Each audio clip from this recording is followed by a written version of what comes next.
কার মানুষ এত বড় পাপী রে, সকাল টু সন্ধ্যা আমি মানুষের চেহারার দিকে তাকাইয়া দেখি ইসলামের কোনো কিছুই তার সাথে নাই। কথা বলেন না কেন? কিছুই নাই। আমি কেমন করে বলবো বন্ধু, কোন দিকটা নিয়ে বলবো? দেখবেন এখন রাস্তায় দেখা হলে কেউ কাউকে সালাম দেয় না। মানুষ একজন মারা গেলে তার জানাজায় শরীক হয় না। কবরের পারে গেলে দুইটা হাত তুলে নমনীয় দোয়াও করতে চায় না। ঠিক কিনা বলেন? আজান দিলে মসজিদ অত্যন্ত ডিজাইনেবল, পাড়ায় পাড়ায় মহল্লায় মহল্লায় আজান দেওয়ার পরে মসজিদে মুসল্লিও খুঁজা পাওয়া যায় না। ইসলাম যখন প্রকাশিত হয়েছিল তখন ইসলামটা গরিব ছিল, তখন পৃথিবীর অবস্থা ভালো ছিল না। রিসালাত যখন আমাদের মাঝে আসলো, কি আসলো? কথা বলেন না কেন? আপনারা কি রিসালাতের বিপক্ষের লোক? রিসালাতকে যদি অবিশ্বাস করেন, অস্বীকার করেন, আমি বলছি তাওহীদকে যতই তুমি ডাকো রে, তোমার এই ডাক আল্লাহ পর্যন্ত পৌঁছাবে না। তুমি তাওহীদকে বিশ্বাস করতে হলে, সম্মান জানাতে হলে, তুমি রিসালাতকে বিশ্বাসের মধ্য দিয়ে যেতে হবে। কথা বলেন না কেন? আপনি আল্লাহ শব্দ শিখেছেন কি আসার কারণে? রিসালাতের কারণে। আপনি নামাজ নামক জিকির করার ট্রেনিং নিয়েছেন কোত্থেকে? রিসালাত থেকে। কথা বলেন না কেন? কোরআন তেলাওয়াত প্রাণ ভরে করছি বন্ধু।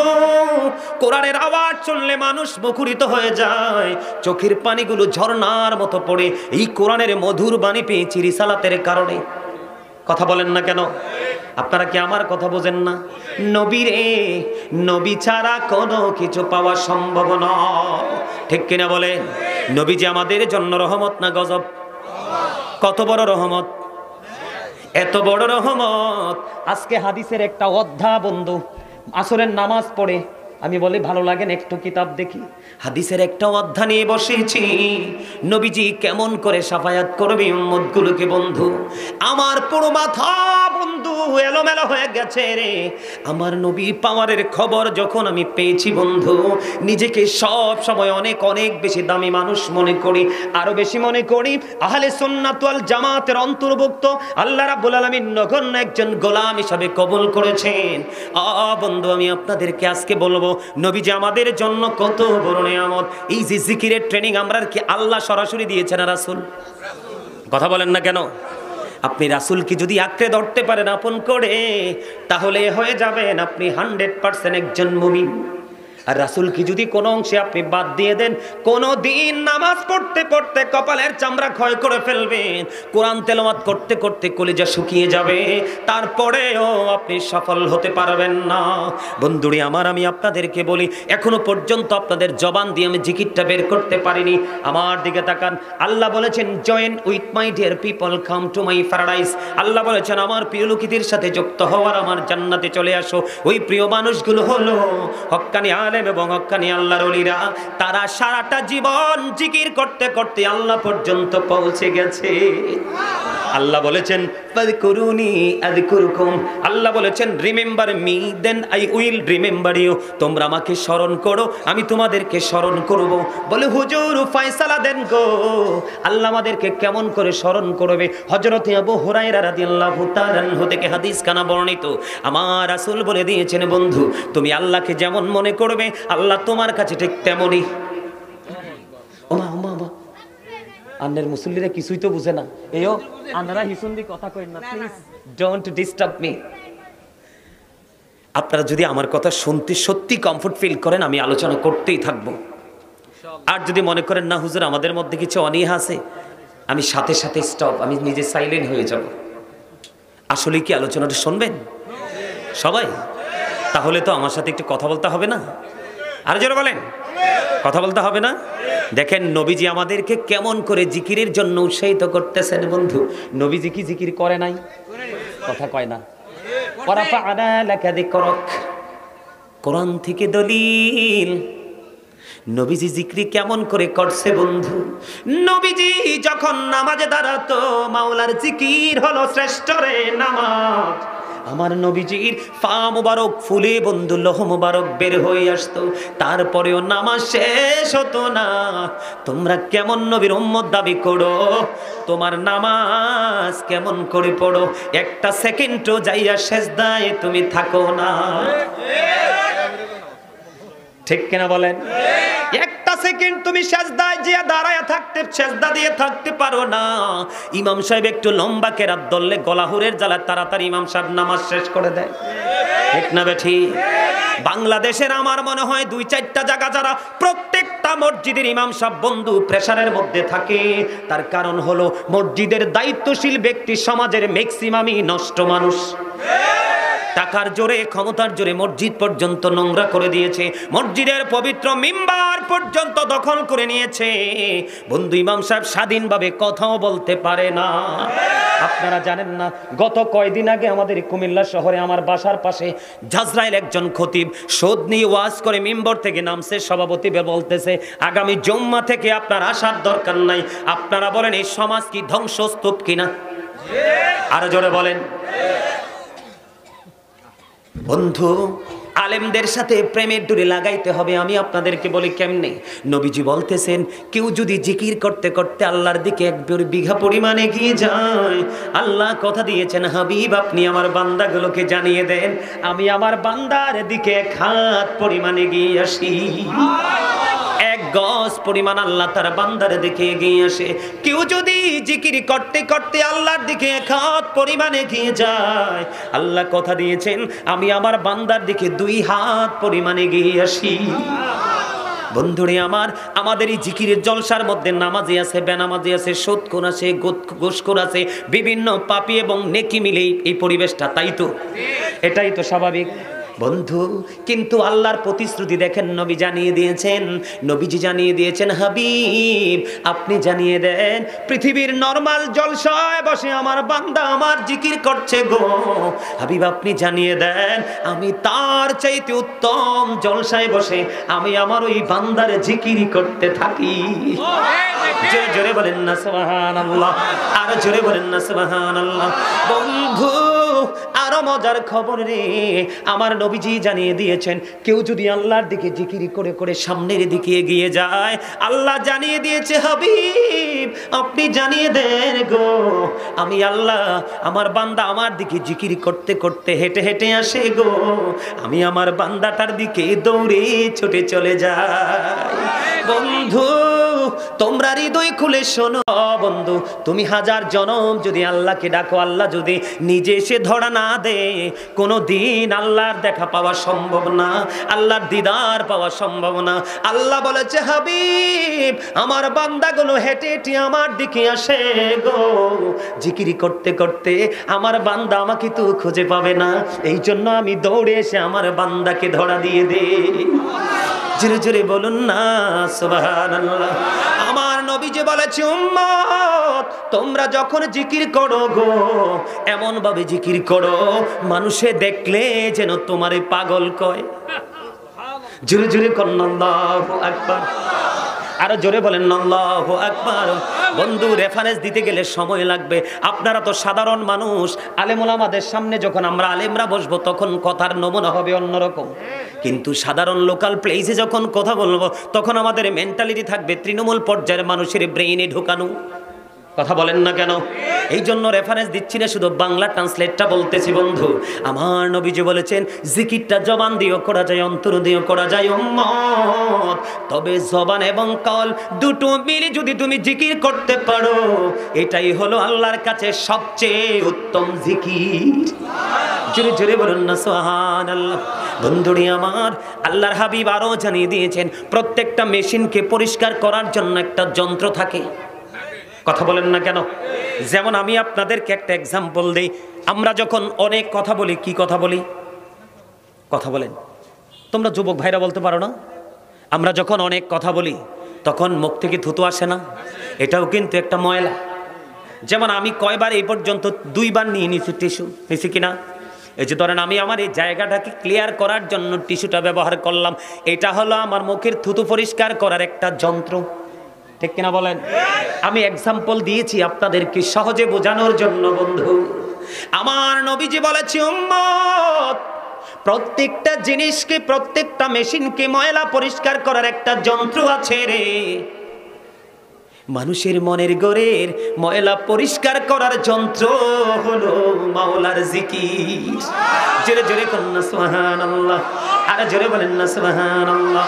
এই জন্য বন্ধু দেখবেন অনলাইনে আমার কত বেশি পরিমাণ জিকির, বেশি বেশি পরিমাণ দরুদ, বেশি বেশি পরিমাণে নবীজির কদমে সালাতু সালাম। জোরে কন্যা সুবহানাল্লাহ। আজকের জুমার দিন আপনাদেরকে আল্লাহর জিকিরের পাশাপাশি কিন্তু নবীর জিকিরে করতে হবে। কথা কয় না, আমার কথা নয়, আল্লাহ বলেছেন মাইয়ুতির রাসূলা ফাকাদ আতাল্লাহ। যে ব্যক্তির রাসূলের নির্দেশ মানলো সে যেন আল্লাহর নির্দেশ মানলো। হি হো ওবিস দা স্টিল ওবিস আল্লাহ। যে ব্যক্তি রাসূল মানলো সে যেন আল্লাহ মানলো। রাসূল মানলে অটোই আল্লাহ মানা হয়ে যায়। আমি আপনাদেরকে একটা एग्जांपल দেই। ফিরোজপুর জামে মসজিদ ও তালিবুল কোরআন মাদ্রাসা মাঠ প্রাঙ্গণে আজকে 50তম বার্ষিক ওয়াজ ও দোয়ার মাহফিলের আয়োজন করা হয়েছে। এখানে উপস্থিত রয়েছেন আজকের এই মাহফিলে উলামায়ে কেরাম, আমন্ত্রিত অতিথিবৃন্দ, দাড়িপাকা আমার মুরব্বী বাবারা, যুবক ভাইয়েরা, পর্দার অন্তরালে আছেন আমার মা ও বোনেরা, সকলের প্রতি আমার আন্তরিক সালাম। আসসালামু আলাইকুম ওয়া রাহমাতুল্লাহি ওয়া বারাকাতুহু। আমি আমার আলোচনায় যাওয়ার পূর্বে আপনাদেরকে একটা প্রশ্ন করব, আপনারা কি অসুস্থ নাকি সুস্থ? কে বলেছে আপনারা সুস্থ? আপনারা আসলে সুস্থ মানুষ নন। আমি দরুদ পড়ছি, জিকির করছি, আপনারা অনেকে হাসছেন, অনেকে আবার দেখছি বোট বাদাম খাচ্ছেন। এখানে আসার পরেও আপনার এই ব্রেইনে এই জিনিসটা কাজ করতেছে যে এখানে আসার পরেও বোট খাওয়া লাগবে, বাদাম খাওয়া লাগবে। আবার একজন আরেকজনের সাথে দেখলাম চমৎকার গড় একটা কমিউনিকেশন। আফসোস, সম্মানিত উপস্থিতি, আজকের রাত জুমার রাত, আমরা তো নির্বোধ, আমরা সেন্সলেস, আমরা বিবেকহীন, আমরা পৃথিবী লোভী, আমরা বর্জকী জীবন নিয়ে আমাদের কোনো লোভই তো নাই। আমাদের লালসা শুধু পৃথিবীর রঙিন এই জলসা নিয়ে, পৃথিবীর রঙিন পরিবেশ নিয়ে। কিন্তু সৃষ্টির মধ্যে শ্রেষ্ঠ মানুষ, এর মধ্যে শ্রেষ্ঠ হলো আখির নবীর উম্মত। আমরা নিজেদেরকে মুসলমান হিসেবে দাবি করি, আমরা আসলে জন্মগতভাবে মুসলমান। বর্তমান প্রজন্মের ম্যাক্সিমাম মুসলমান, নামের মুসলমান, তার ইমানই তো নাই, ইমান নাই।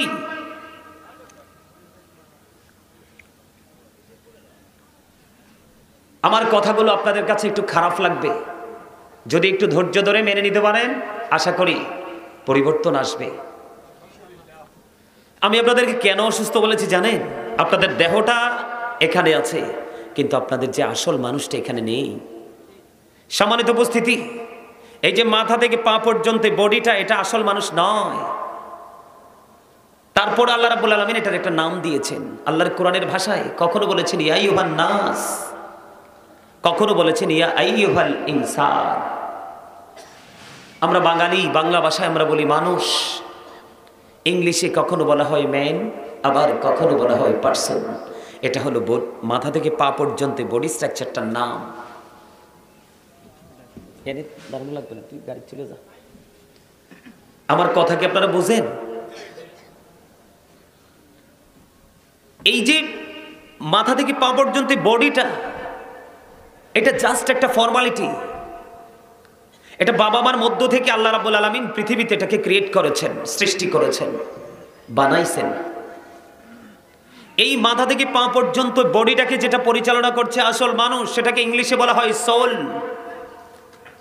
বাংলাতে এটাকে বলা হয় আত্মা, আরবিতে বলা হয় রূহ।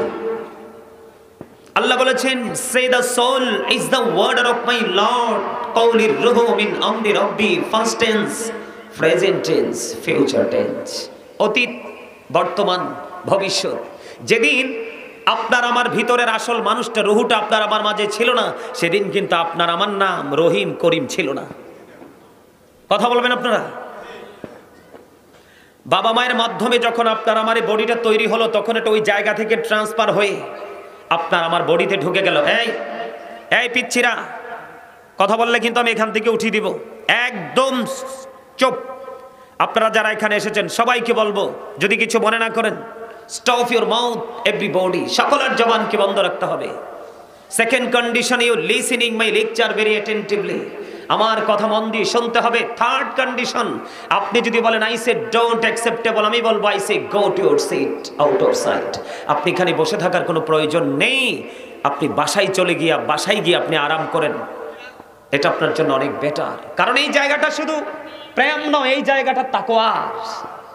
এখানে আপনাকে ভয় নিয়ে বসতে হবে যে আল্লাহ জান্নাতের বাগানে আসছি, কোনো ধরনের গুস্তাখি যেন না হয়। আপনি সারা জীবন আপনি আমল করবেন, গোলামি করবেন, কিন্তু আপনার সিনায় যদি ভয় না থাকে তাহলে কিন্তু আপনি কি হতে পারবেন না? সাকসেস হতে পারবেন না, সফল হতে পারবেন না। কেন? আল্লাহ বলেছেন আল্লাযীনা আমানু, যারা ঈমান এনেছে, ও কানু ইয়াত্তাকুন, এবং তাকওয়া অবলম্বন করেছে। দেখেন, আপনি ঈমানদার হওয়ার পরে যদি আপনার অন্তরে ভয় যদি আপনি তৈরি করতে পারেন, তখনই আল্লাহ রাব্বুল আলামিন বলেছেন লাহুমুল বুশরা ফিল হায়াতিদ দুনিয়া ও ফিল আখিরাহ। আপনি ঈমানদার হতে হবে, ফার্স্ট কন্ডিশন আল্লাহ দিয়েছেন। আপনি যদি 100% ঈমানদার হতে পারেন, তারপরে আপনার সিনায় ঢোকাতে হবে ভয়। আপনি ঈমানদার হওয়ার পরে যদি আপনি ভীতি সম্পূর্ণ একজন মানুষ হিসেবে নিজেকে প্রিপেয়ার করতে পারেন, আল্লাহ বলেছেন তারপরেই তুমি সুসংবাদের আওতায় প্রবেশ করবে, দুনিয়ার জীবনে এবং পরকালের জীবনে। আমার কথা আপনাদের কাছে ভালো লাগে? লাগবে না সবার কাছে, কারণ আল হাক্কু মুররুন, হক কথা তিতা। হক কথা কি? তিতা। তিতা হইল, আল্লাহ বলেছেন অকৌলু কাউলান সাদীদা, আল্লাহ বলেছেন সে দ্য রাইট থিং, সত্য কথা বলো, সঠিক কথা বলো। কারণ হযরত মুহাম্মদ সাল্লাল্লাহু আলাইহি সাল্লাম was born in Arab country. His father's name was Abdullah, his mother's name was Amina. His father said died before he was born. He lost his mother in his childhood. He was very truthful. আওয়াজ তুলে বলেন সুবহানাল্লাহ। কথা কি বুঝে আসছে? বাবাও নাই, মাও নাই, তারপরেও ছিলেন শ্রেষ্ঠ সত্যবাদী। তার কারণ তিনি তো আল্লাহর প্রিয় হাবিবুল্লাহ,